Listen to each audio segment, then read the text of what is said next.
आपने बताया आपकी माँ बनने की भी एक कहानी है। उस समय क्या हुआ था? जी, मैं सेकंड जनरेशन ऑफ डिसेबिलिटी ही हूँ। जब 35 इयर्स में शादी होके नॉर्मल एक पति-पत्नी जैसे खुश रहता है, वैसे मैं और मितेश काफ़ी खुश थे अपने ज़िंदगी में। बट हम दोनों ने कहीं न कहीं ऐसा था कि अपनी भी फैमिली होनी चाहिए, अपना भी कोई होना चाहिए। जब भी किसी से बात किया तो लोगों ने सबसे पहला सवाल ये किया कि अगर आपके बच्चे आपकी तरह हुए तो? ये सवाल वहीं रुका नहीं। उसके बाद मुझे तो लोगों ने कहा कि 35 में बच्चे होना ही पॉसिबल नहीं है।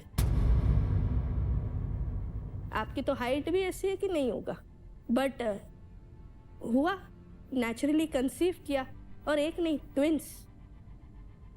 जब पहली सोनोग्राफी हुई तो डॉक्टर के पास गई थी मैं, तो डॉक्टर ने कहा कि Disha, I want to tell you something, आप और आपके हस्बैंड दोनों जेनेटिकली डॉफ है, आपके पेरेंट्स भी ऐसे, शायद आपके बच्चे आपके जैसे हो, तो आपको एक बार सोचना पड़ेगा।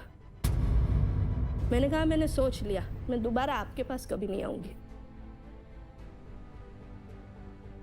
9 महीनों में जैसे जैसे पेट बढ़ते गया, ट्रेन में ट्रैवल करती थी या कहीं भी बाहर जाती थी, लोग पूछते थे आप प्रेग्नेंट हो?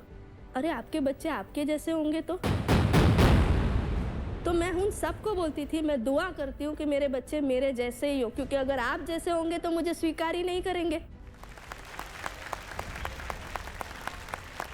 15 नवंबर 2022 को जिस दिन मैंने उनको जन्म दिया, मैंने माँ को मैसेज किया, माँ अपने आप को फिट बना ले, क्योंकि 14 साल में मैं तुझे इंडिया के 2 इंटरनेशनल प्लेयर दूंगी।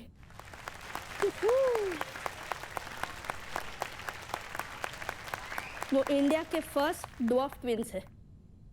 First डॉफ twins? हाँ, और मैं बहुत गर्व से बोलती हूँ कि मैं इंडिया के फर्स्ट डॉफ ट्विंस की माँ हूँ। इंडिया में ऐसा नहीं है। कद जरूर छोटा है इनका, लेकिन काम बड़े बड़े कर रहे हैं। देखते हैं कि इंडिया के ये लिटिल पीपल कहां कहां अपना नाम रोशन कर रहे हैं।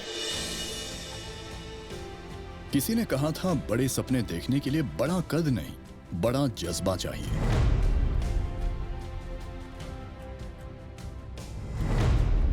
और आज ये तस्वीर उसी जज्बे का सबूत है। Little people, big dreams.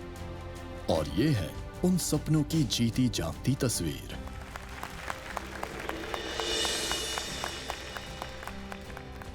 आपने बताया कि कैसे लोगों ने आपको ये महसूस कराया कि आप डिसेबल्ड हैं, लेकिन क्या कभी ऐसा कोई किस्सा हुआ जहां आपको फील हुआ कि नहीं, ऐसा नहीं है?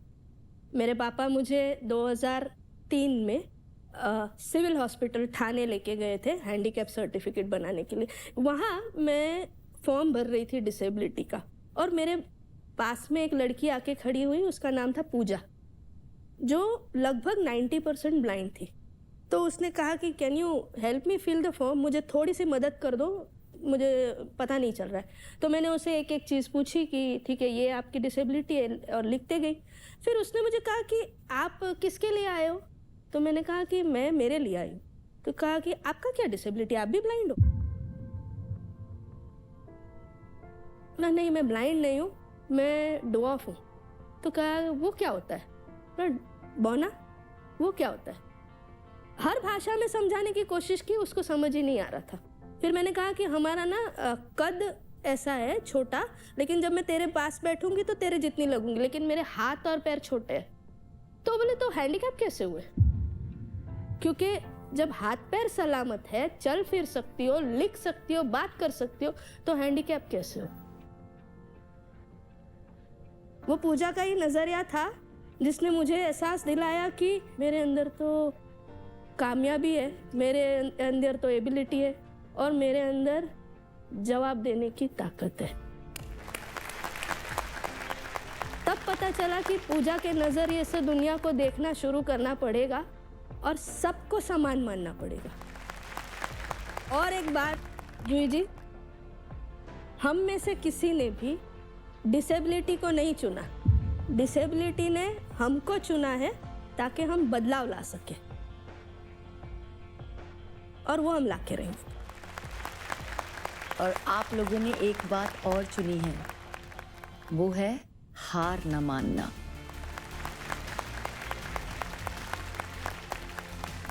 और हाँ, प्लीज क्या मुझे वो मेडल्स दिखा सकते हैं आप?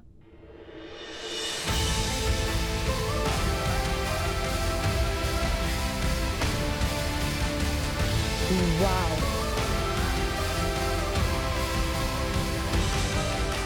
जी जी, ये मेडल के साथ ये जो आप देख रहे हैं, ये नेशनल अवार्ड है।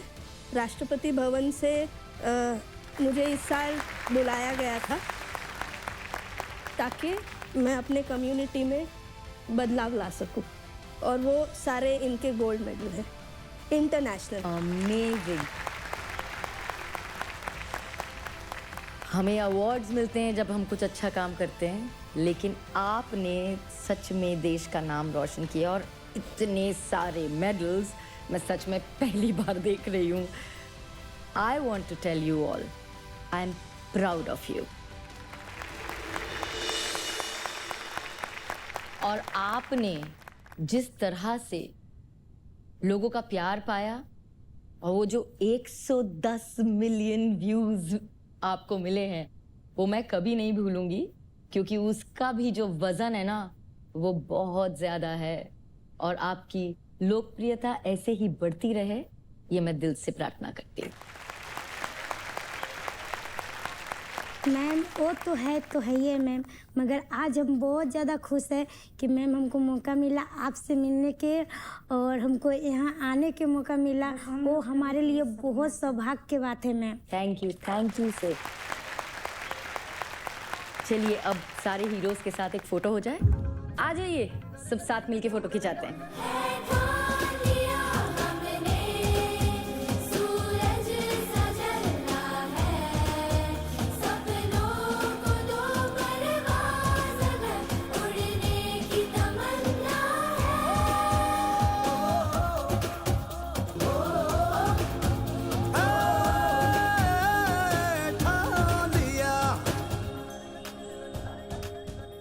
एक बात बताऊं, जहां लोग थक कर रुक जाते हैं ना, इन्होंने वहां लंबी छलांग लगाई है। जहां दुनिया वाई मी, यानी कि मैं ही क्यों, ये पूछती है, इन्होंने वहां खुल के कहा ट्राई मी। आज हमने दिशा, रूही, मार्क, पार्वती, गुड़िया, इनकी कहानियां सुनी, और साथ ही इनके दुख भी, और फिर इनकी जीत भी। आइए इनकी आवाज के साथ हम भी अपनी आवाज जोड़ें और एक नई कहानी लिखें, जहां सभी बराबर हों।